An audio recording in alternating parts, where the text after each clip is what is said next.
This webinar is being recorded, and there is an ASL interpreter available for anyone who wants this service. Just spotlight the interpreter screen to view them during today's presentation. There's also a live captioner. Use the link in the chat to access that service. If you can't see the interpreter or access the live captioning, please leave a message in the chat and we'll try to adjust things for you. Hello and welcome to the National Council for Preservation Education's Summer Webinar Series. This is the second of 2 informational sessions open to the public on topics important to the Federal Historic Preservation Program. I'm Julie Johnson, the Director of NCPE's Internship Program and the moderator of the webinars. This series is offered by NCPE, known as NHPA, in collaboration with the National Park Service and with the assistance of MPS's Cultural Resources, Partnerships, and Science Directorate. We have 4 panelists speaking today on the topic of Section 106 of the National Historic Preservation Act. First, I want to welcome all the NHPA interns, associates, and fellows from other organizations and federal agencies, MPS staff members, and anyone else attending. I'm delighted you can participate and look forward to your questions and comments, which I invite you to put into the chat at any time. Before I introduce our panelists and my co-host from MPS, I want to take a moment to explain who the members of the National Council for Preservation Education are and what they do. As I mentioned during last week's webinar, NHPA is a nonprofit membership organization of faculty from academic programs that offer degrees in historic preservation, heritage conservation, and cultural resource management. There are 62 institutional members of NHPA located at universities and colleges across the country. This is a map of the United States, and it pinpoints the location of the member institutions and their distribution across the country. And yes, there's a concentration in the Eastern United States, but there is significant Western US representation, as well as in Hawaii. As I mentioned last week, there are a range of degrees offered by members, such as the completely online 15-credit certificate in heritage conservation from the University of Arizona. Clatsop Community College in Astoria, Oregon, also offers a certificate as well as a Associate of Applied Science degree in historic preservation and restoration. That program is not online, but requires completion of several hands-on workshops in the construction trades. The College of Charleston in Charleston, South Carolina, offers a BA in historic preservation and community planning, and with Clemson University, an MS in historic preservation. While all member programs may have similar core courses, each one emphasizes or prioritizes different aspects of the field. For example, the School of the Art Institute of Chicago offers studio-based instruction and stresses design, materials conservation, and adaptive use.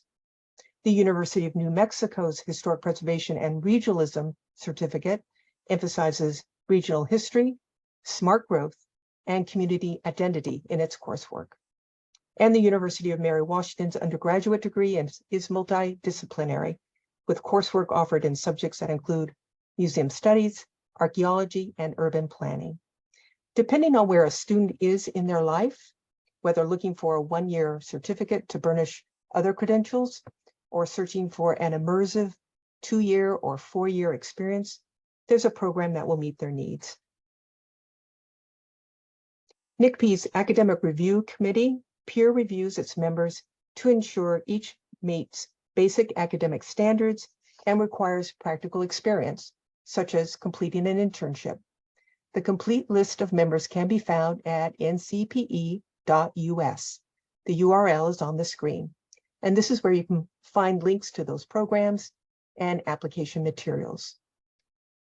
Just a point of information, to apply for a NHPA internship, you don't have to be a student or recent graduate of these programs.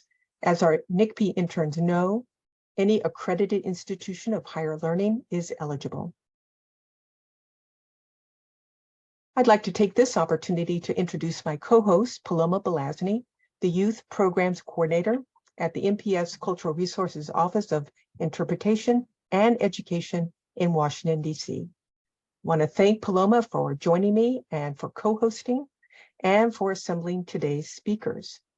So if you want to unmute yourself, Paloma, and say a few words of welcome, I'd appreciate it. Yes. Hi, thank you, Julie. Hi, everyone. My name is Paloma Belazny. I'm the Youth Programs Coordinator with the National Park Service's Cultural Resources Directorate at the Washington office. And I work with Julie in administering the NCPE Internship Program. And I also work with all of the NCPE intern hosts in putting together the internships. So I want to thank Julie for hosting today's webinar, and I want to thank all of our speakers for contributing their time in developing the presentations and presenting to us today. So thanks so much, and thank you all for joining us.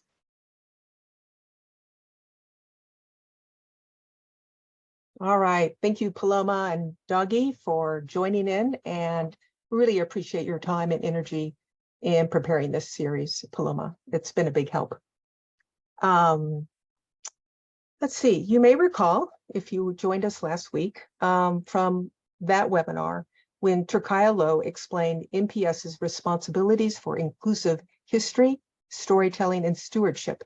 And she included a slide that lists the laws, executive orders, standards, and so on that guide her work.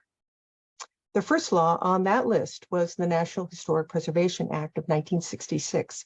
She specifically mentioned sections 110 and 106 of the Act. Our four panelists today will be speaking on various aspects of section 106. You may put any questions for them in the chat, and we may be able to respond after each presentation or at the end of the session. I will also provide contact emails for all the speakers at the end. Finally, this session will be uploaded with captioning to NCPE's YouTube channel, which can be found by searching YouTube by the organization's full name, National Council for Preservation Education. The video from last week's webinar on reaching new audiences has already been uploaded and is available for viewing. All right, the first speaker is Jeffrey Durbin, and I'm going to try to bring up his slides. There we go.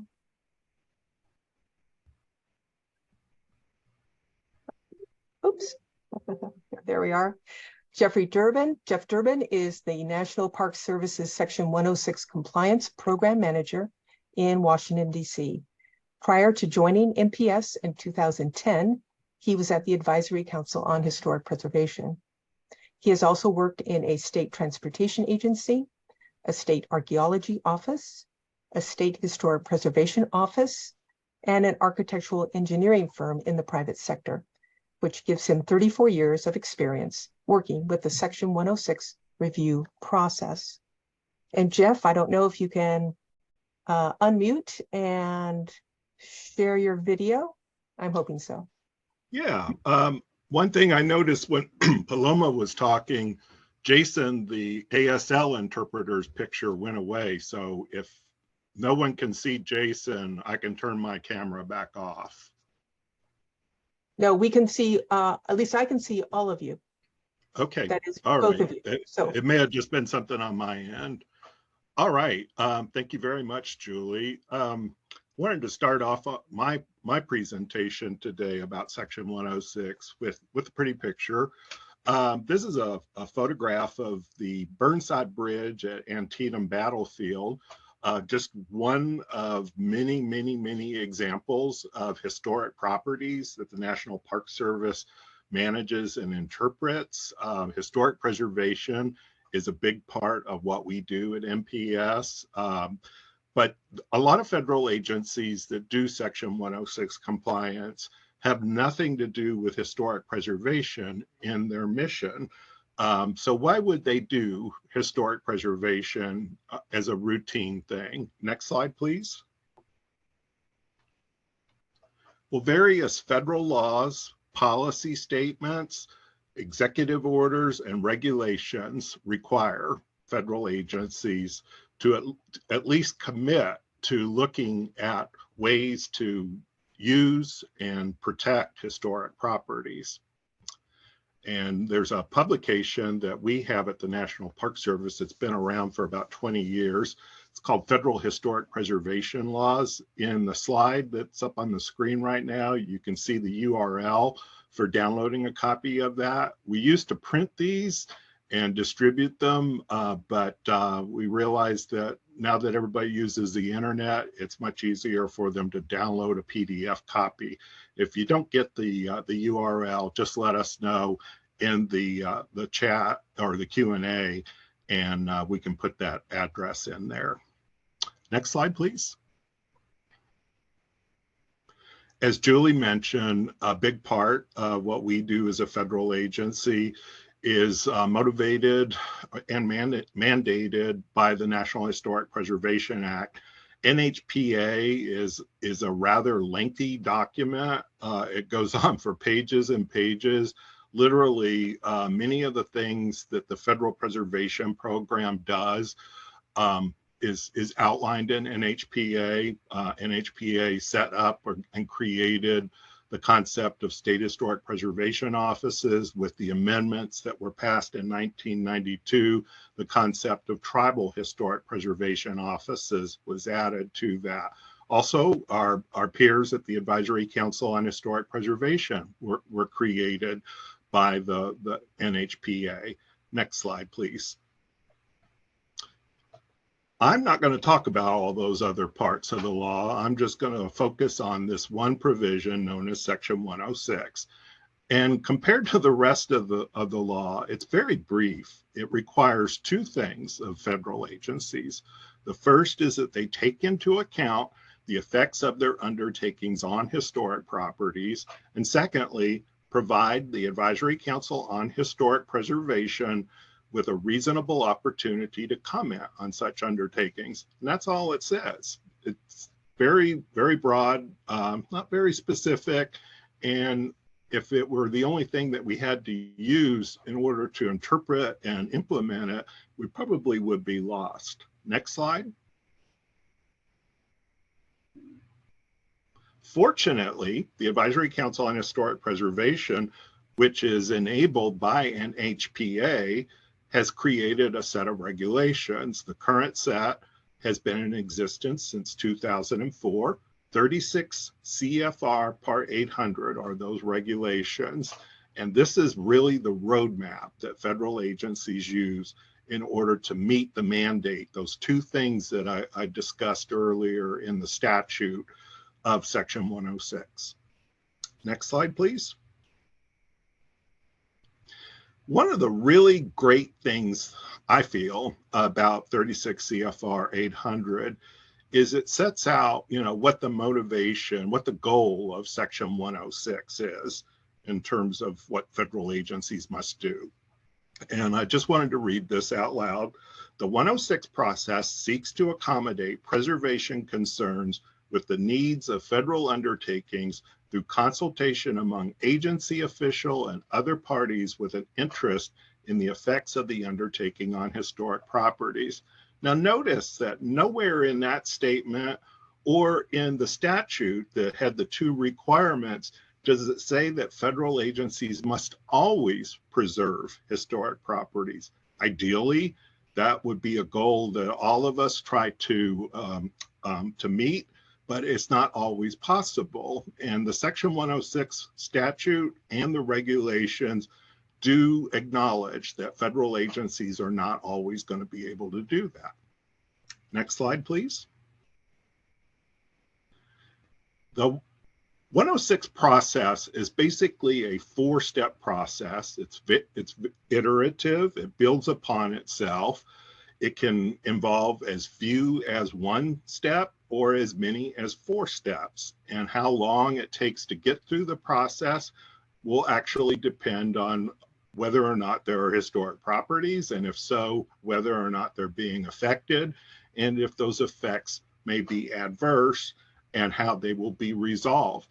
And that's basically what happens during the consultation process as federal agencies move through their Section 106. I'd really love to talk about a lot of the details in this flow chart, but there's not time today.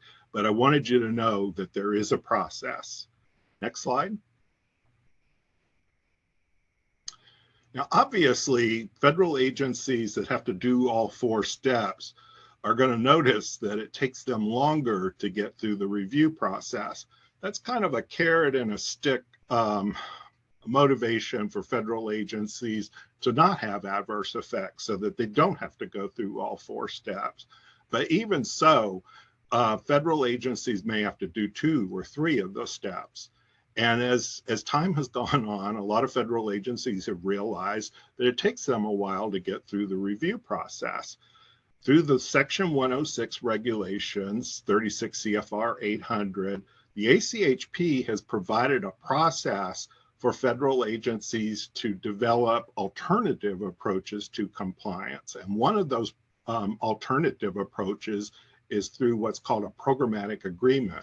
We at the National Park Service have had a nationwide programmatic agreement in place since 2008. We entered into that agreement with the Advisory Council on Historic Preservation, along with another entity known as the National Conference of State Historic Preservation Officers, also known as NHPA. Under our programmatic agreement, there's basically 2 ways for federal agencies to meet their compliance with Section 106. The first is just to follow the standard review process for undertakings, especially when those undertakings are going to have adverse effects or potentially adverse effects.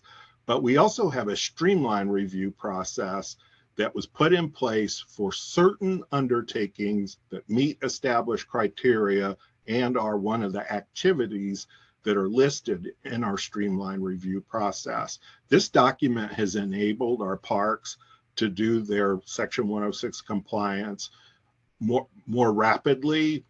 However, it's important to acknowledge that for projects that don't meet those criteria and aren't in that list, the park will have to do the standard review process, and hopefully they'll be able to complete the standard review process in 1 or 2 steps. Next slide, please. We have had guidance for implementing the nationwide programmatic agreement since about 2009. But over time, as we were doing training and working with parks that were implementing the requirements of the PA, it started to become obvious that our guidance from 2009 really needed to be refreshed. So beginning in 2020, we kickstarted a new guidance document, and we published this just last year in May of 2022. This new guidance is similar to many of the documents that we do at the National Park Service for Historic Preservation, is available online. There's a really long URL in there. If you don't have time to write it all down, we can put that into the chat later on. But this document, I'm rather proud of it. It's very user-friendly.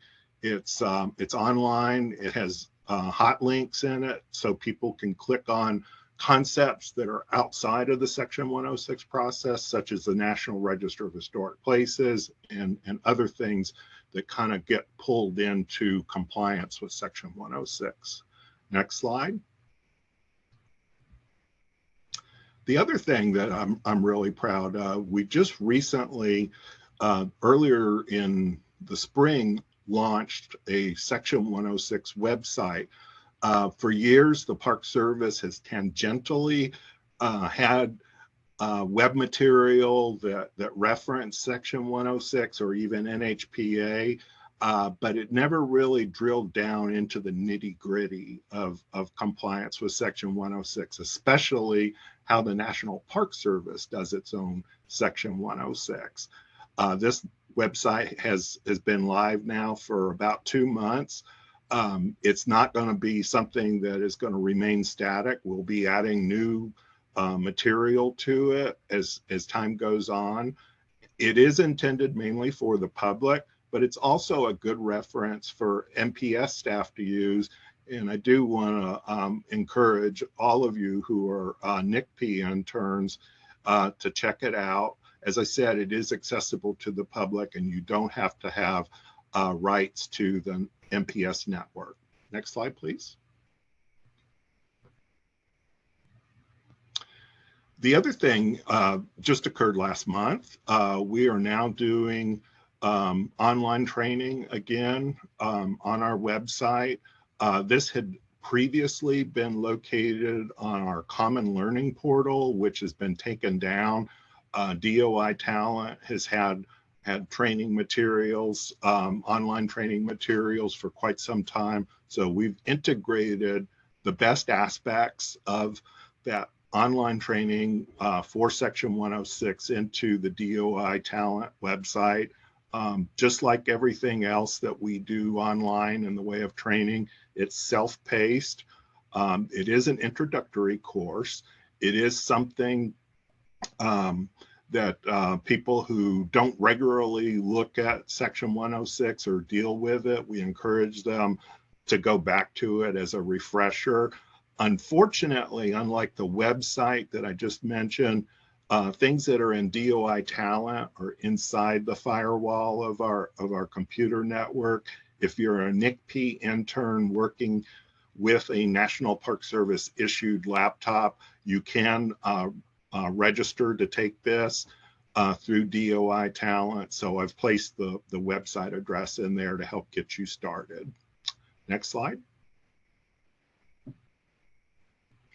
And then the last thing that I'm going to say is that there's lots and lots of information about how to do Section 106 compliance. Doing Section 106 is a learning process. People who have been doing it for a long time realize that they still encounter things that they never encountered before.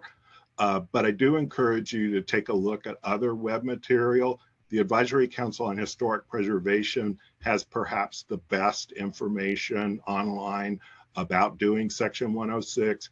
They have all kinds of policy statements related to compliance with Section 106. They have their own online training program. They also conduct a classroom training program. There's lots and lots of things on the ACHP website that are designed for people who are just starting to get familiar with Section 106, not just within federal agencies, but also the public. And then obviously the National Park Service website that I mentioned just a little while ago has some information.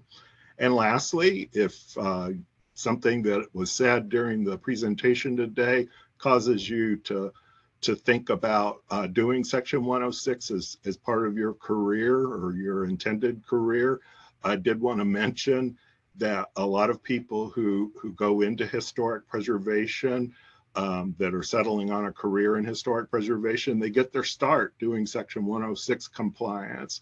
So it is something to think about in terms of when you complete your degree, and if you want to enter the job market, a lot of people go to federal agencies.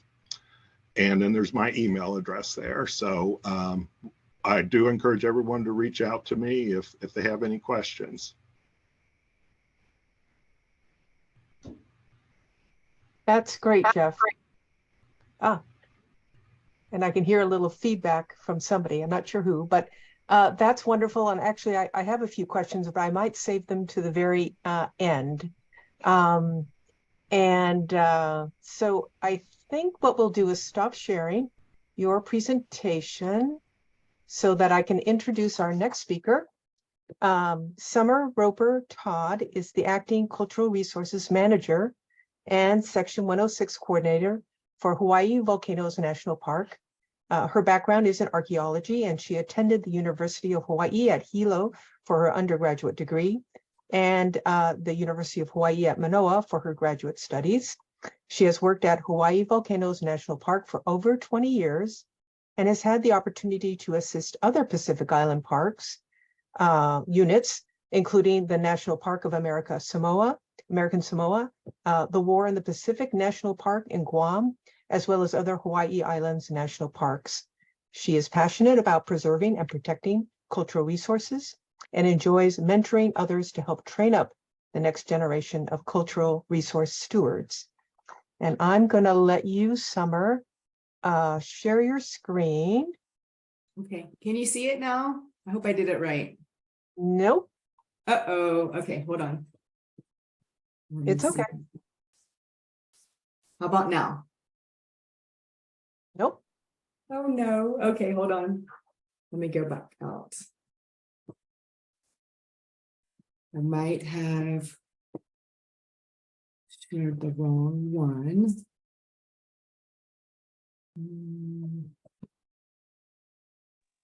Summer, this is Chris. You can email it to Julie and she can just put it on her end. Let me see if I can get this to work. 1 second. Oh, yes. Okay, So you want to do from the beginning? Perfect. can you see the slideshow or do you see the notes and everything? Oh, I see the slideshow and no notes. Okay, So yay, perfect. Okay, thanks everyone for joining. Thanks for the introduction. And I can't say, the NCPE program is just amazing, and Julie and Paloma do a wonderful job, and I just love working with these guys. So I'm very honored to be here today, and I'm going to take you guys kind of more of a boots on the ground journey through Hawaii Volcanoes National Park and how the NCPE interns fit into 106 in our National Historic Preservation Act responsibilities. So I'll just start off with kind of introducing our park here. So Hawaii Volcanoes National Park was established on August 1st, 1916 as the 15th national park in the system. So we're one of the early ones. The park is pretty big. It contains 354,461 acres, has a couple of designations, one as an International Biosphere Reserve and a World Heritage Site. So the purpose of the park is to protect, study, and provide access to Kilauea and Mauna Loa, two of the world's most active volcanoes, and to perpetuate endemic Hawaiian ecosystems and their traditional Hawaiian culture connected to these landscapes. So the picture here I have on the screen, Kilauea is in the foreground and Mauna Loa is in the background. So those are the two active volcanoes, which kind of erupt and then pause back and forth. So this is a picture of the island we're on, island of Hawai'i. You can see here the green is our national park here, which is a pretty large portion of the island, located on the southeastern side. And this is a nice visual. Our park extends from the coast. This is the summit of Kilauea up to the summit of Mauna Loa, which is actually over 13,000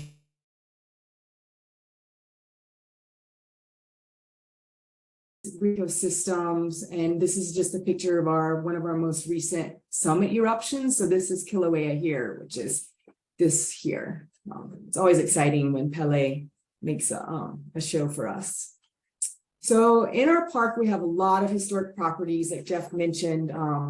That term is what we use for all the different cultural resources. So this is the areas that we have done section 110 baseline documentation. So you see all the points and the polygons represent some sort of historic property that can vary between all the different types.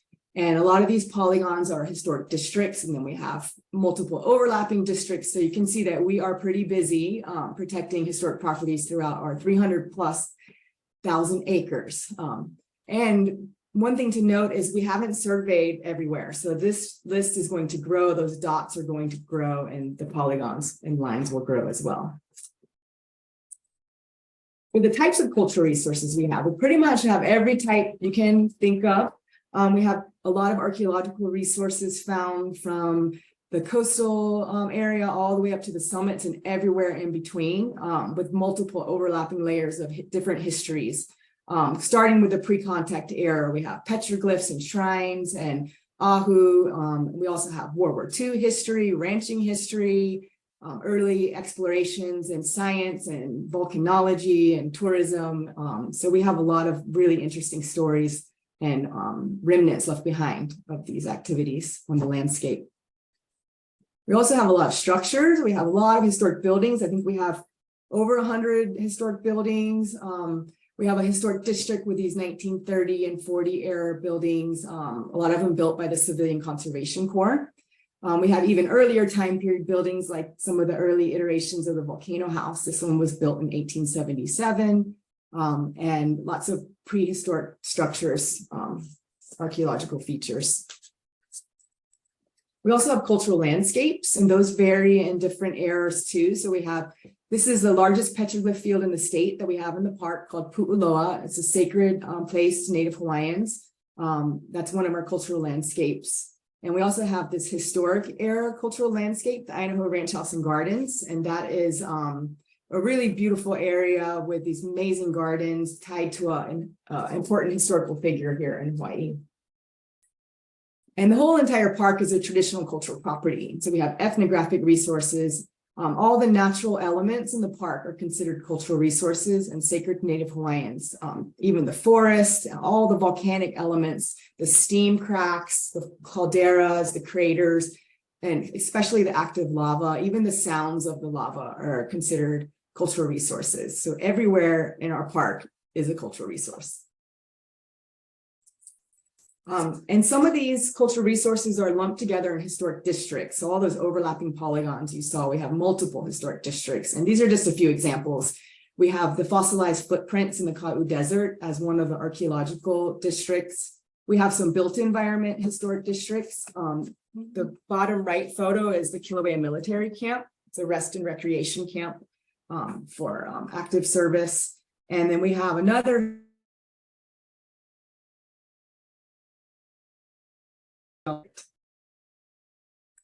we also have a large museum collection. These are just a few examples of some of our museum objects, and archives in the library with historic images and lots of documents. So we're pretty busy over here.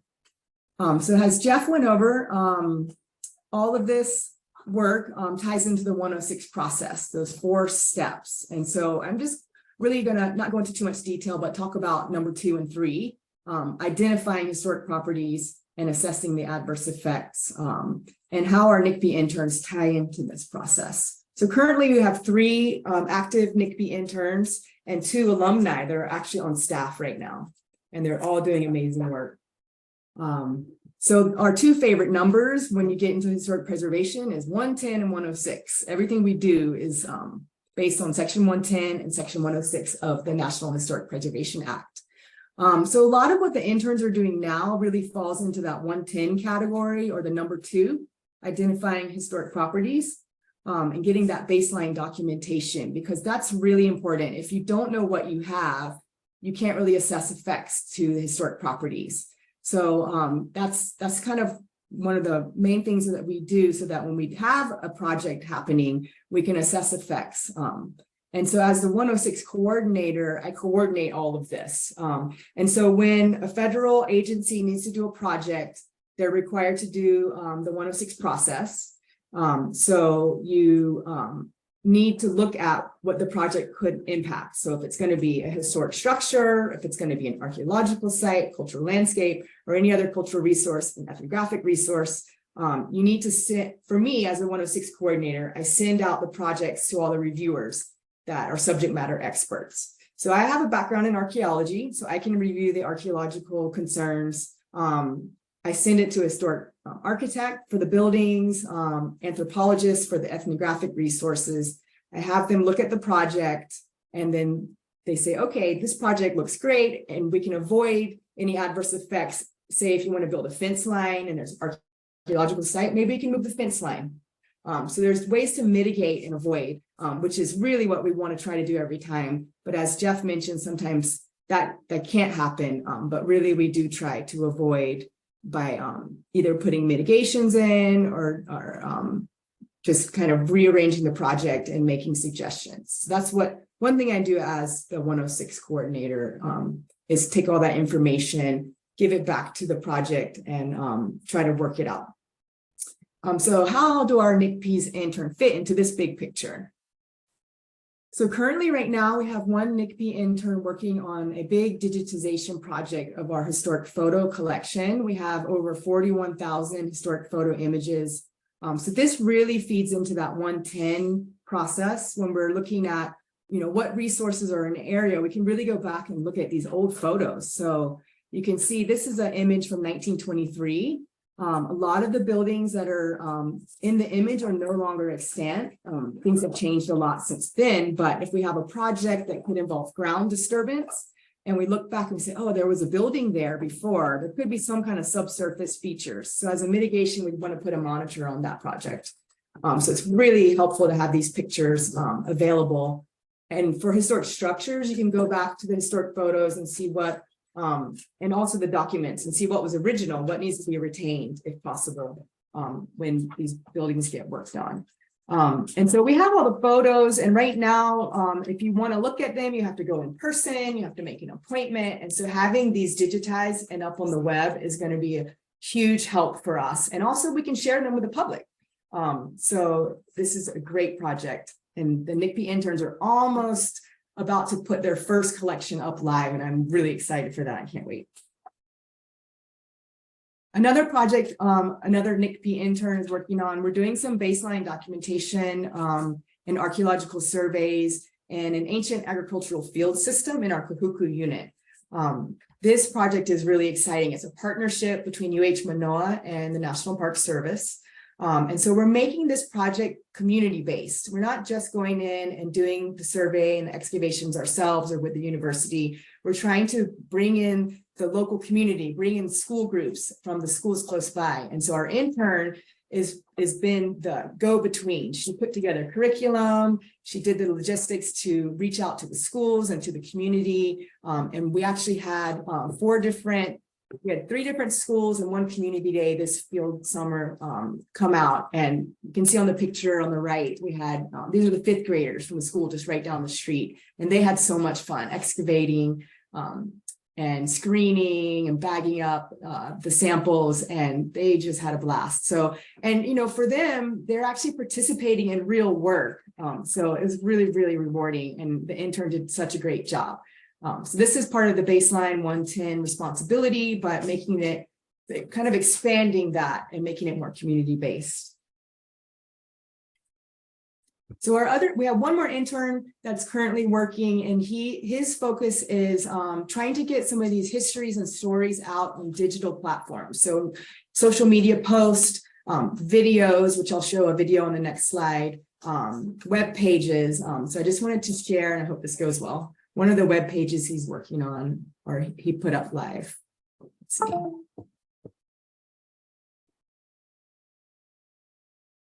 And can you guys see that? Julie, can you see that? Yeah, I can see the web page. Oh, good, good. Okay, so this web page he just completed. It's about a man named Kenichi Mahara, and he had a photo studio in the park. He was a concessionaire. He took a lot of photos of the 24 eruptions. There was a big explosive eruption during that time. And his photos are actually famous worldwide. They went all over the world. There was this really neat Japanese photo studio within the park that he worked out of. And unfortunately, during World War II, he was interned and lost his business, and they dismantled this amazing building. I wish it was still there. And so this story is up on our webpage, and some of his pictures are on here. Here's one of the images of the 24 eruption. But one of the neat things that came out of this project is we have a historic map that shows where the location of the studio was. And the intern Geo referenced it with this current condition map. And so we can see the red star here is where the photo studio was. So like I mentioned earlier, this is a good thing to know about, because if we do have some ground disturbing project, there may be subsurface deposits here left over from where that studio once stood. And so we actually do have an upcoming project in this area. So we'll be putting a monitor there for archaeological resources. That's just another way this all ties in. And I have one more slide. So this project is really fun too. We have several archaeological sites that have early lime mortar masonry. So this is like a homemade type of masonry before it got standardized, where people would get coral and shell and sand and burn it and make their own masonry. And a lot of the sites are degrading and they need to be stabilized. They need, to have some more masonry. put on there, but we don't just do that. We have to go through the compliance process. We need that baseline data to ensure we're doing it where it matches and it's similar materials. And so the intern was able to take some samples. There's a lot of samples broken off on the ground, and run the samples to separate out all the different components of the masonry. And that way, when we do have to replicate, we have that data to pull on, and we can replicate it pretty accurately. But I'll let the video speak for itself. So, and then our other intern made the video, so pretty cool. Maybe the captions.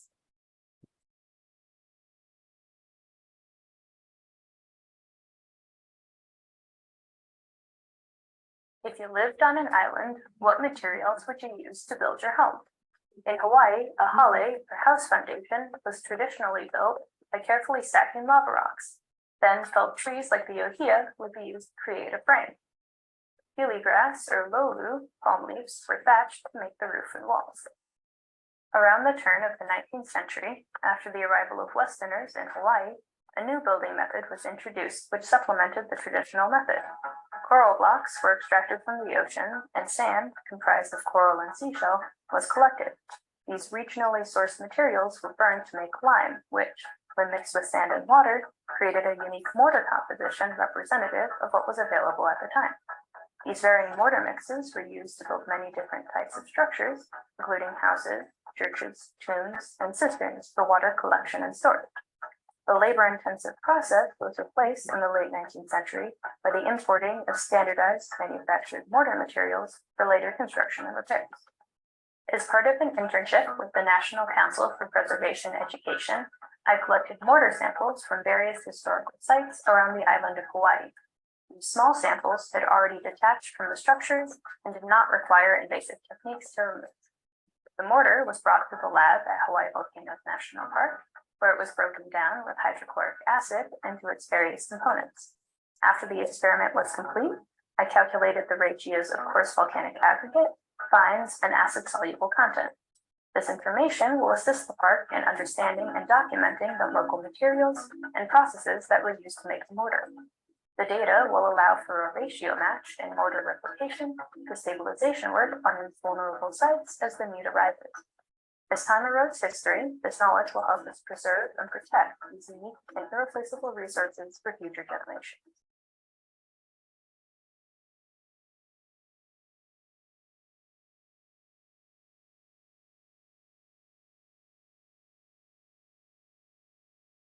Okay, I hope you guys could see that okay. So yeah, that concludes my presentation, and I just have really valued working with the National Council for Preservation Education. And one thing I just wanted to add, so I started out as an intern, and the professor that's in the partnership project with UH Manoa doing the excavations, he started out here as an intern. And so I just want to inspire you guys all to just start your internship if you're interested in cultural resources, and just keep going. This is a good first step, and it's really, really an honor to give back now to the interns that come in and help them realize their potential as cultural resource stewards and train up the next generation. So thank you so much for listening. Wow, thank you so much, Summer. You really packed a lot into that presentation, and I really appreciate it. And of course, I have a few questions, but I think I'll save them to the end in case anybody speaking wants to ask theirs instead. I think I'll stop sharing your screen. Oh yeah, thank you. Oh yeah, I can. There we go. Thank you. Oh, wait a minute. Stop share. There. Okay. Our next speakers are Raina and Chris Wilson. A few words of introduction. The Advisory Council on Historic Preservation, abbreviated as ACHP, is an independent federal agency comprised of 24 statutorily designated members from federal agencies, preservation organizations, Indian tribes, and expert private citizens. It has a staff of approximately 40 employees based in Washington, D.C. A key responsibility of the ACHP is to administer the requirements of Section 106 of the National Historic Preservation Act, a review process that ensures historic properties are considered during the development of any federal project. So joining us from the ACHP, Raina, Regan, and Chris Wilson. Raina, I see her, you're on screen right now. She is the NPS liaison for grant programs and assists NPS with its Section 106 compliance related to its grant and financial assistance programs. And I guess Chris will be joining you later. All right, take it away. Thanks, Julie. Well, hello, everyone. And I thought to kind of switch gears just briefly, I would touch on other types of undertakings that you might encounter in the Section 106 process. So as Julie mentioned, part of my role is working with the National Park Service on undertakings that require Section 106 review that do not take place typically on National Park Service land, so at national parks.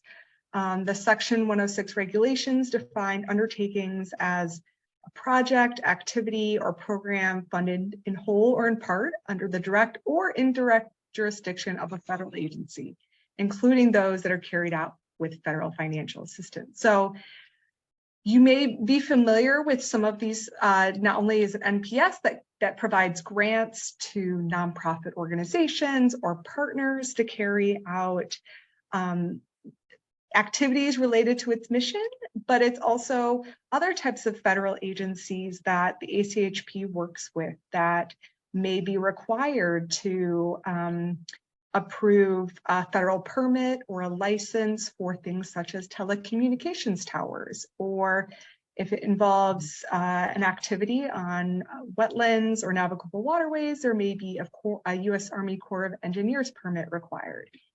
So as you start to become aware of the Section 106 process and how federal agencies are required to comply with it, you may be involved as part of an applicant. So many non-federal entities are involved in the Section 106 process as applicants for federal financial assistance. These may be state governments, such as state departments of transportation. They can be local governments that receive funding from the Department of Housing and Urban Development. They can be tribal governments that receive funds from, for example, the Indian Health Service. But there are other nonprofits, private property owners, business entities, and so on. So prior to the federal agency reviewing and approving the request, the applicant works with the federal agency to carry out the Section 106 process. I'll just note that the ACHP has an applicant toolkit that if you're ever in a situation where you're helping an applicant with the Section 106 process, that is really helpful. And I'll find a way to put that in the chat. But you know, ultimately, what I want you to take away from my very brief comments is that there are many ways that the Section 106 process is carried out, and in many ways that applicants and other entities, non-federal entities, are involved in the process. And the ACHP, we're here to assist federal agencies and applicants as they work through that process. And if you are working as an applicant and when in doubt, you're like, oh, hey, this project has federal money, and I think that this may affect a historic property. When in doubt, ask the federal agency how and when the Section 106 process will be carried out. And I think it's always a good question to ask as you are working with the federal agency to carry out whatever activity you're working with. So with those brief notes, I'd like to turn over to my colleague, Chris Wilson, who I work with at the ACHP and is works reviewing cases that are carried out related to National Park Service units. Thanks, Chris. Hi, can you hear me okay, Julie? Yes, I can. Thanks, Okay. Chris. My name is Chris Wilson. Full disclosure, I know Jeff Durbin, Summer, and Raina very well. I've worked with Summer at Hawaii Volcanoes extensively. She has a lot of great resources and knowledge, not just in Hawaii, but preservation program in general. So I wanted, as the cleanup person, I wanted to just briefly talk a little bit about the ACHP, but I want to stop quickly so you have a chance to ask questions. So the ACHP website is achp.gov. Julia, could you put the Citizens Guide in the chat? One of our best documents is the Citizens Guide that we publish that I'll try. really gives everybody the groups that Raina was talking about and Jeff was talking about and Summer was talking about.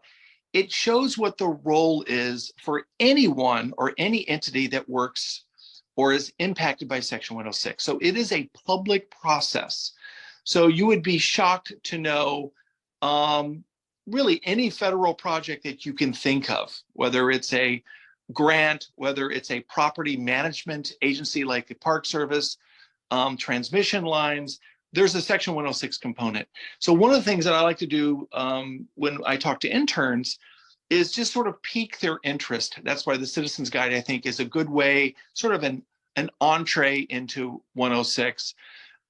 Any of us can be reached. You'll have our contact information. I oversee 15 agencies nationwide. My biggest ones are Department of Energy. I have the Park Service nationwide. I review all 500 park units.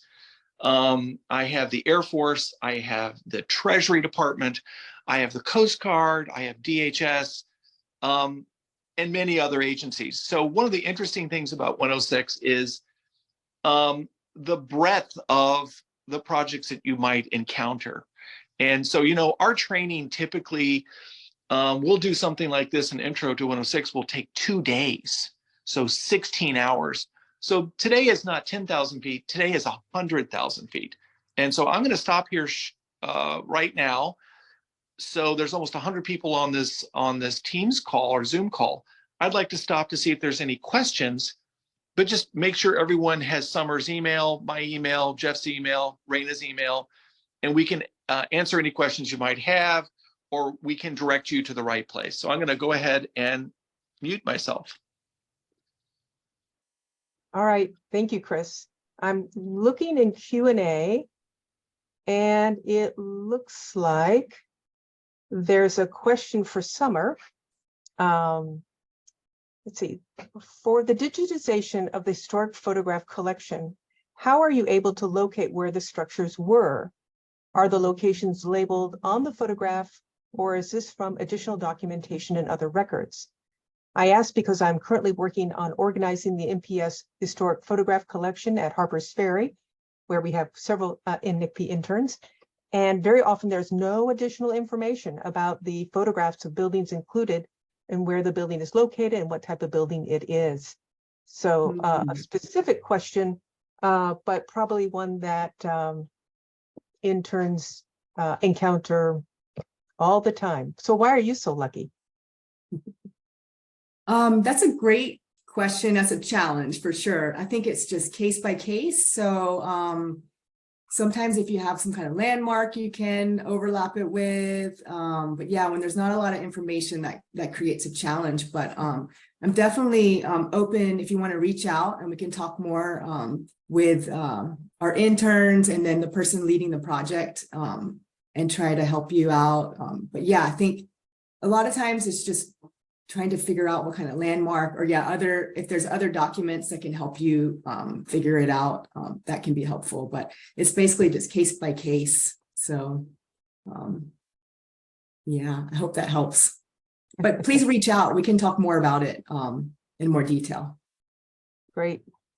And I guess I have a question also for anybody doing review, maybe Chris or Raina, about, has there been an unusual case that came before you that really piqued your interest, and in terms of a review was especially challenging, or I'm sure they're all especially challenging, but That be a topic of another seminar. I have of cases that are unusual. Let me bring up one very quickly that was very interesting. And Manassas Battlefield, since these NCPEs are working with the Park Service, the Manassas Battlefield was using the nationwide PA that Jeff described. They accidentally went outside the nationwide PA and they were putting in a water line. When they put the water line in, they discovered human remains. The human remains were discarded limbs from a surgeon that operated during the Civil War. And obviously the project stopped. It was in the Washington Post and New York Times. If you just search for Manassas Battlefield Limb Pit, the coverage was unbelievable. This was the first limb pit ever discovered at any Civil War battlefield in the United States. And the reason why it's important is for the park to interpret how this surgeon worked during and after the battle. It helps to interpret what actually happened during the Civil War. The Park Service is working with the Smithsonian to try to find out through DNA analysis who these people were from Massachusetts and New York, and they think they can find out who they were and possibly return the limbs to their family. So that's a very strange and interesting case, but I probably have 50 of them, Julie. So I'm gonna pause for Raina. I'm sure she's got some interesting things with grants. How about it, Raina? Well, I think the interesting part of working in the grants and financial assistance world is sometimes the federal agency and the applicant, it's a little bit of who's on first, and sometimes the applicant wants to take on more role and sometimes the federal agency wants to.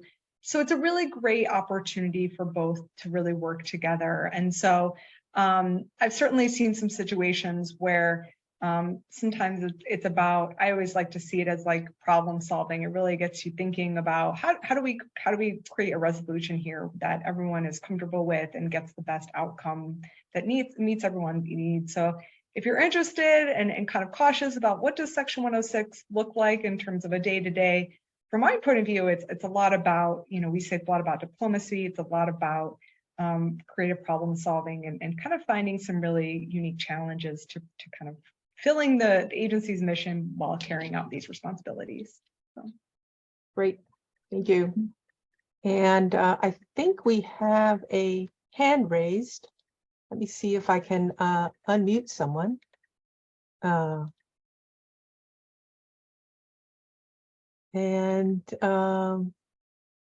Celia Morrow,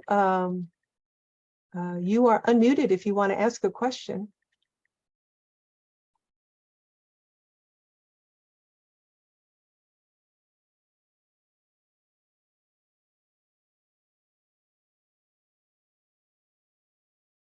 Or maybe not.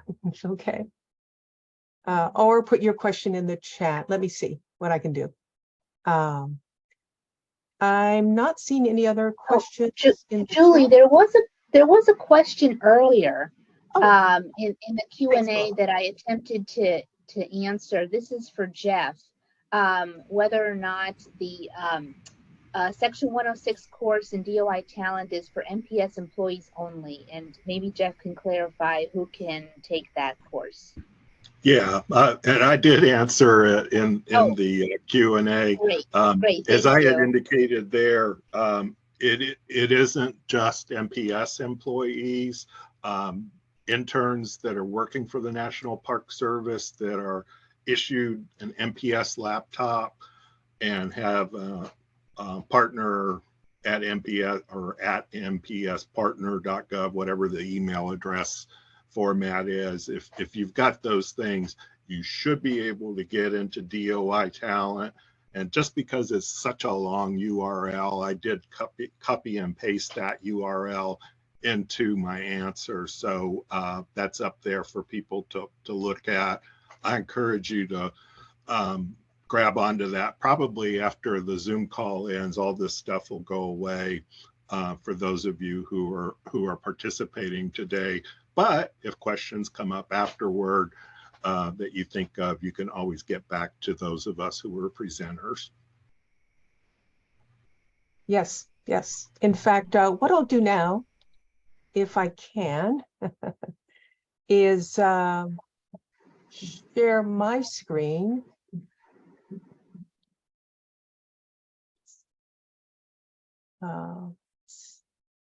All right, maybe I'm not going to do that. I'm not finding it back up there, which had all the emails of all today's participants.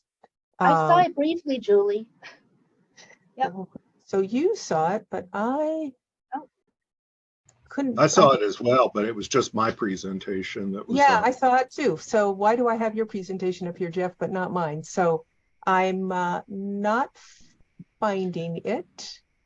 May have to close my presentation. Yeah, I might have to, but having a little difficulty doing that. Anyway, I'll share that information outside of the realm of Zoom. I'm not going to be able to do that. So it is just after 4 o'clock, unless I see any additional questions in the chat or the Q&A. We will close up for the day. Paloma, do you see any other questions coming out from the email? No, chat? I saw Cecilia had joined us, but now I don't see them anymore. Okay, Yeah. okay, that's okay. All right, I want to thank all of our speakers for today. A big thank you for all of our panelists for joining us and our interpreters, of course, doing a great job. It was a very comprehensive review, I think, of 106, and we could certainly do a whole nother series on the topic. And also thank you to our attendees for joining us today. Really appreciate your participation. So with that, I'm going to end the Zoom, and we'll see you later. Thank you. Thanks, everyone. Thank you. Thank you. Thanks, Julie. Bye-bye. Bye-bye.